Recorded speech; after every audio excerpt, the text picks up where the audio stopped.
Alors, tu as fait ton échauffement vocal. Tu as fait tes étirements, tu as fait tes petits exercices de chauffe préférés, tu as réveillé ton corps et ton mental, et maintenant tu t'apprêtes à chanter ta chanson. Et là, ça ne se passe pas de la manière dont tu avais envisagé, c'est-à-dire de la meilleure des, des manières. Mais qu'est-ce qui se passe? Alors, on va voir ensemble, un, pourquoi tu n'arrives pas à chanter après cet échauffement vocal et 2, comment faire? C'est-à-dire comment faire pour que, après avoir fait cet échauffement vocal, tu arrives à chanter la chanson que tu as envie de chanter et de la manière dont tu as envie de la chanter. Avant de commencer, si c'est la première fois que tu regardes une vidéo de cette chaîne, je m'appelle Van Petit, je suis coach vocal en musique actuelle depuis plus de 25 ans. J'anime cette chaîne YouTube qui s'appelle School Vocalise Z2 du même nom que mon école de chant en ligne et j'aide donc les chanteurs à bien utiliser leur voix grâce à la technique vocale. Alors si tu ne sais pas vraiment où tu en es de ta voix chantée, je t'ai goupillé un petit quiz. Attention, ça s'appelle quiz mais c'est très sérieux, ça s'appelle le quiz bilan vocal parce que tu réponds à quelques questions. Mais ça va te donner vraiment un bilan personnalisé, donc tu vas le recevoir par email. Je te mets le lien sous la vidéo, il s'appelle le quiz bilan vocal, il est sous la vidéo dans la description et aussi en commentaire pour pouvoir faire le point sur ta voix chantée. Ok, alors on se remet dans la situation. Tu viens de faire ton échauffement vocal. Qu'est-ce que c'est qu'un échauffement vocal? Échauffement, chauffer les muscles hein, de la voix.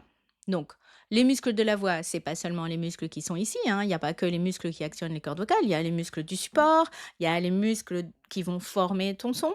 Donc, tu réveilles en gros ton corps pour pouvoir chanter. Si on compare à des danseurs, par exemple, ils font aussi comme toi un échauffement, donc ils font des étirements et puis ensuite ils font vraiment un réveil, on va dire physique, donc avec des pliés, des choses comme ça, selon la danse. Et ensuite, est-ce que par exemple la danseuse, elle va réussir à danser le solo du lac des cygnes comme ça parce que juste elle a fait son échauffement? Non, absolument pas. Ton échauffement vocal, OK, il réveille en douceur l'ensemble de ton corps et de ta voix, mais il ne joue pas 100% sur ta technique vocale. Ce n'est pas lui qui forme ta technique vocale. Je vais te donner 2 exemples. Premier exemple, tu dois chanter dans ta chanson une transition de registre où tu passes de la voix de poitrine en voix de tête. Donc, ah, ah, ah, ah, et toi, ça déraille. Ok, ça déraille. Pourquoi? Parce que tu ne maîtrises pas ta technique vocale par rapport aux transitions de registre. D'accord? Ça peut être parce que sur cette note-là, tu ne maîtrises pas. Tu le maîtriserais peut-être plus bas, tu le maîtriserais peut-être plus haut, mais donc il faut que tu t'entraînes. Hein. Là, je pars bien sûr du principe que la chanson, elle est faite pour aller avec ta voix, donc pour aller avec ta tessiture, la hauteur de la chanson, elle correspond à ta voix. On va dire que par exemple, moi, une chanson chantée par Morane, Clara Luciani ou Lady Gaga ou Pink, ce sont des chanteuses qui ont des voix de hauteur similaire à la mienne, en tout cas en termes de tessiture. D'accord? Sans aller dans le langage classique en disant soprano, mezzo-soprano ou quoi. Les notes de leur voix qu'elles chantent, ça va avec ma voix. OK. Mais si ma voix n'est pas travaillée, que ma technique vocale n'est pas travaillée, quand il y a un décroché dans les aigus, on dit décroché, mais bon, c'est quand on fait un passage, en fait, une transition de la voix de poitrine à la voix de tête ou le contraire, si je n'ai jamais chanté ça, que je ne me suis jamais entraînée, ça va pas très bien se passer. Deuxième exemple, imagine, tu veux chanter le refrain de Bad Romance de Lady Gaga et c'est très aigu. Tu ne dois pas passer en voix de tête, tu dois rester absolument en voix de poitrine. Donc toujours pareil, hein, on part du principe que la chanson, elle va très bien avec ta hauteur de voix, avec ta tessiture à toi. Mais arriver à chanter dans les aigus sans passer en voix de tête, pour toi c'est très compliqué. Tu ne sais pas comment faire. Et donc sur le refrain, c'est très compliqué. Tu n'arrives pas à être en belting sur le I want your lovin'. Pour toi, c'est compliqué. I want your lovin'. Parce que tu as l'impression que tu cries, tu ne sais pas comment faire, tu forces, etc. Donc ça, c'est un manque de technique vocale. La bonne nouvelle, c'est quoi? La bonne nouvelle, c'est que tu as fait ton échauffement vocal, ça veut dire que tu prends soin de ta voix, que tu as compris que tu avais plus de confort une fois que tu avais fait tes petits étirements et ton échauffement vocal, même s'il est très court, pour réveiller ta voix. Tu as compris que déjà, ta voix, elle n'était pas dans le même état, que tout ton corps se réveillait, que ton mental aussi était plus focus sur ce que tu faisais au niveau vocal. Donc ça, c'est déjà super. Maintenant, par rapport aux problèmes que tu peux trouver dans les chansons, qui sont des problèmes précis, donc qui ne dépendent pas de ton échauffement vocal, parce que peut-être que dans ton échauffement, tu n'as pas chanté un exercice avec des transitions de registre, ou peut-être que dans ton échauffement, tu n'es pas allé en belting dans tes aigus.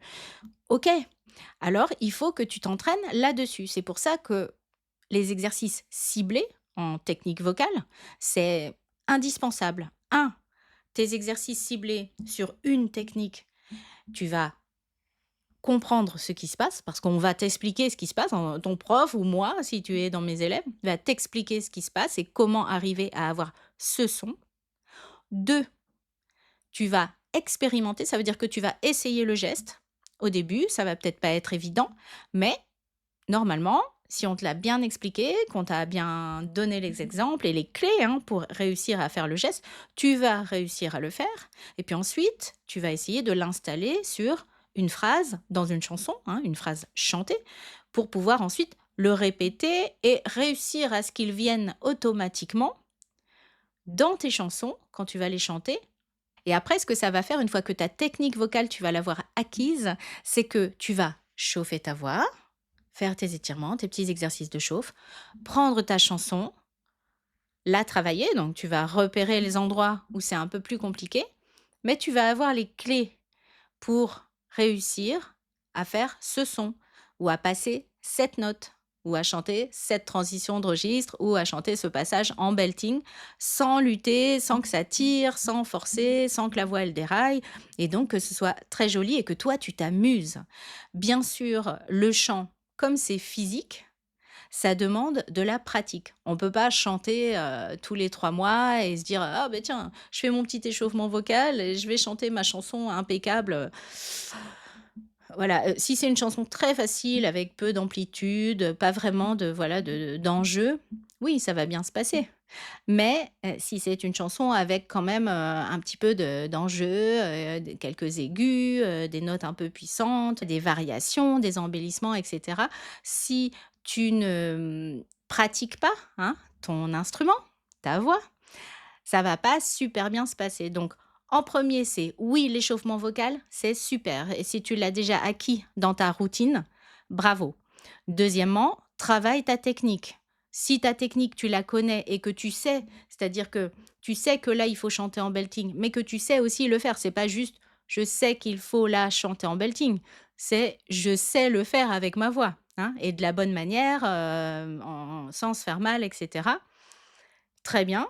Donc tu sais ce qu'il faut faire à quel endroit et ensuite tu t'entraînes. Donc tu répètes, c'est ça les répétitions. Et par rapport aux techniques vocales, moi je vais dire les techniques vocales parce que selon ce que tu as envie de chanter, tu n'es peut-être pas obligé de tout vouloir chanter. Si tu veux chanter jazz par exemple, tu ne vas pas passer à côté du travail du swing ou du travail des inflexions ou du travail du twang. Voilà, il y a des choses précises selon ce que tu as envie de chanter. Et donc, tu vas développer, toi, ce que tu as envie de chanter.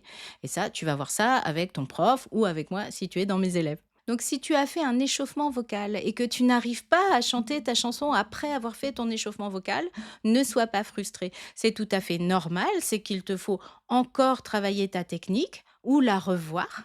Réveiller ta voix, c'est indispensable, mais il faut aussi que tu saches employer les bonnes techniques, celles qui vont te permettre de chanter tes chansons. Pour t'aider à savoir par où commencer, n'oublie pas, je t'ai mis le lien vers mon quiz bilan vocal. Il est dans la description et en commentaire sous la vidéo. Et si tu as une technique précise qui te bloque en ce moment, n'hésite pas à me le dire en commentaire. À très bientôt!